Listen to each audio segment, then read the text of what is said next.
వీళ్ళందరూ కూడా ఉద్యోగాలు చేస్తున్నారు కాంట్రాక్ట్ పొజిషన్స్లలో. కొన్ని యాప్స్ కూడా డెవలప్మెంట్ చేస్తున్నారు పెద్ద కంపెనీస్కి. సడన్గా గవర్నమెంట్ వచ్చి ఇలాంటి డెసిషన్స్ తీసుకుంటే దాన్ని ఇంటర్ఫియరెన్స్ ఇన్ కాంట్రాక్ట్స్ అంటారు. ఆ ఇంటర్ఫియర్ ఇన్ కాంట్రాక్ట్స్ ఒకవేళ అయితే అవి చెల్లనేరవు యుఎస్ రాజ్యాంగం ప్రకారం. అంటే ఈ అనాలిసిస్ మీకు ఇంతవరకు ఎవరు చెప్పలేదు. రెండోదండి, ఎప్పుడైతే ఒక గవర్నమెంట్ అంటే ఒక ఫెడరల్ గవర్నమెంట్ ఎప్పుడైనా ఏదైనా నిర్ణయం తీసుకుంటే అది బర్డెన్ అవ్వద్దు, అంటే అన్డ్యూ బర్డెన్ అవ్వద్దు అంటారు. అన్డ్యూ బర్డెన్ అంటే ఏంటి? ఫైనాన్షియల్ బర్డెన్ అవ్వకూడదు ఇండస్ట్రీ మీద. ఎప్పుడైతే అక్కడ ప్రెసిడెంట్సే కానీ అక్కడ స్టేట్ గవర్నర్సే కానీ ఏదైనా నిర్ణయం తీసుకుంటే, ఏదైనా డిసిషన్స్ తీసుకుంటే అది అన్డ్యూ ఫైనాన్షియల్ బర్డెన్ అవ్వకూడదు ఎవరి మీద? వ్యాపారాల మీద. పడితే అది బ్యాడ్ అన్నట్టు. It is against the law. It's called ultra virus constitution. అంటే ఇది విత్ ఇన్ ద కాన్స్టిట్యూషన్ ఫ్రేమ్వర్క్లో లేదు. మరి అలాంటి ఫ్రేమ్వర్క్లో మీరు ఒకవేళ డిసిషన్స్ తీసుకుంటే అవి కోర్ట్స్ ఇంటర్ఫీర్ చేసి చెల్లనేరం అని చెప్పి డిక్లేర్ చేస్తాయి. ఇప్పుడు ఇలాంటివి ఇది రెండో విషయం. మూడో విషయము, ఇప్పుడు పెద్ద కంపెనీస్ ఉన్నాయి, చిన్న చిన్న కంపెనీస్ కూడా ఉన్నాయి. ఇప్పుడు మరి పెద్ద కంపెనీసే కాదు కదా లక్షల వేల మందిని హైర్ చేసేది, చిన్న కంపెనీస్ కూడా హైర్స్ కూడా చేస్తాయి కదా. ఇప్పుడు మాలాంటి వాళ్ళు కూడా కొన్ని కంపెనీస్ నడిపిస్తారు అక్కడ. సో మాలాంటి కంపెనీలు చిన్న కంపెనీస్ మరి చేసినప్పుడు మేము కూడా హైర్ చేసుకుంటాం $1,00,000 1,25,000 పెట్టి. మరి మీరు చిన్న కంపెనీస్ మీరు $1,00,000 పెట్టి తీసుకురావాలి అంటే మరి అది బర్డెన్సమ్ కదా చిన్న కంపెనీస్కి. మరి దాన్ని మీరు చిన్న కంపెనీస్ మీరు బర్డెన్ చేసినప్పుడు పెద్ద కంపెనీస్కి అలౌ చేసటం మరి equality of law, equal protection of law కాదు కదా. మీరు పెద్దవాళ్ళని ఒక విధంగా చూస్తున్నారు, చిన్నవాళ్ళని ఒక విధంగా చూస్తున్నారు. మరి ఇది డిస్క్రిమినేషన్ ఎఫెక్ట్ కదా. మరి నాలుగోది, ఫర్ ఎగ్జాంపుల్ ఇప్పుడు అక్కడ చదువుకుంటారు, అక్కడ వ్యాపారాలు పెట్టి డబ్బు ఖర్చు పెట్టి అక్కడ చదువుకొని అక్కడ ఉద్యోగాలు సంపాదిస్తారు. మరి ఉద్యోగాలు సంపాదించినప్పుడు ఫస్ట్ టైం వచ్చినప్పుడు మీరు వాళ్ళ మీద $1,00,000 జీతం ఇవ్వండి, $1,00,000 మీరు ఒక ఫైన్ కాదు ఇది ఒక ఫీ పేమెంట్ చేయండి అని ఒకవేళ పెట్టినప్పుడు ఇది అన్డ్యూ బర్డెన్ కదా. అంటే ఎంప్లాయీస్ మీద ఎంప్లాయర్స్ మీద మరి ఇది ఎకానమీగా ఎఫెక్ట్ అవుతుంది కదా. చాలామంది ఇమిగ్రెంట్స్ మీద బర్డెన్ అవుతుంది. ఇలాంటి ఏదైనా డిసిషన్స్ తీసుకుంటే సివిల్ రైట్స్ ప్రకారమే కానీ కాన్స్టిట్యూషన్ ప్రకారమే కానీ ఇవి చెల్లనేరవు. అవి చెల్లనేరనప్పుడు కోర్ట్స్కు వెళ్ళినప్పుడు, సుప్రీంకోర్టుకు వెళ్ళినా హయ్యర్ కోర్ట్స్ ఫెడరల్ కోర్ట్స్కు వెళ్తే అవి చెల్లనేరవని వాళ్ళు డిక్లేర్ చేస్తారు కోర్ట్స్.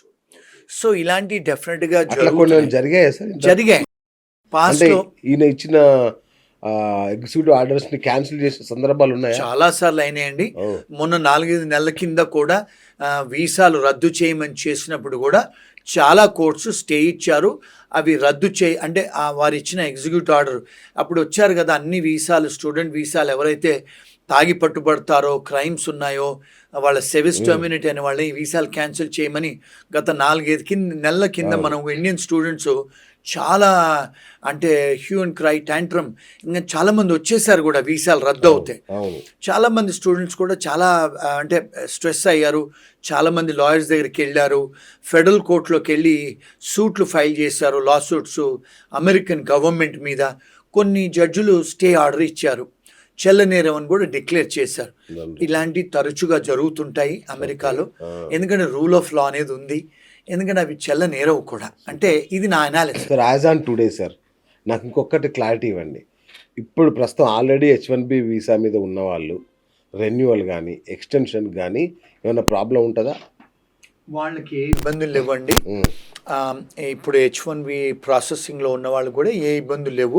ప్రాసెసింగ్లో ఉన్న వాళ్ళు కూడా ఇబ్బందులు లేవు. నెక్స్ట్ ఇయర్ ఎవరైతే వస్తారో నెక్స్ట్ ఇయర్ మన దేశాల నుంచి ఫారిన్ కంట్రీస్ నుంచి ఎవరైతే వస్తారో వాళ్ళు వచ్చే వాళ్ళకి ఆ నిబంధనలు పెట్టారని ఆ ప్రొక్లమేషన్. అంతేనండి, ఇప్పుడున్న వాళ్ళకి ఏ ఇబ్బందులు లేవండి అక్కడ. రైట్. ఇప్పుడు మీరు ప్రొక్లమేషన్ అన్నారు కదా సార్, ఇది ట్రంప్ ఉన్నంత కాలం ఉండాల్సిందే, లేదంటే ఏది కోర్టు కనుక రద్దు చేయకపోతే ట్రంప్ ఉన్నంత వరకు ఉంటుంది.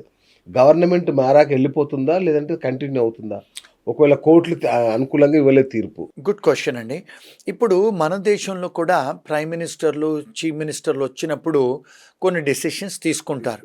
ఫర్ ఎగ్జాంపుల్ ఇప్పుడు మనం ఆంధ్ర గవర్నమెంట్‌లో జగన్ గారు ఉన్నప్పుడు కొన్ని డెసిషన్ తీసుకున్నారు. ఏమని అన్న క్యాంటీన్స్ అన్ని క్లోజ్ చేయాలని.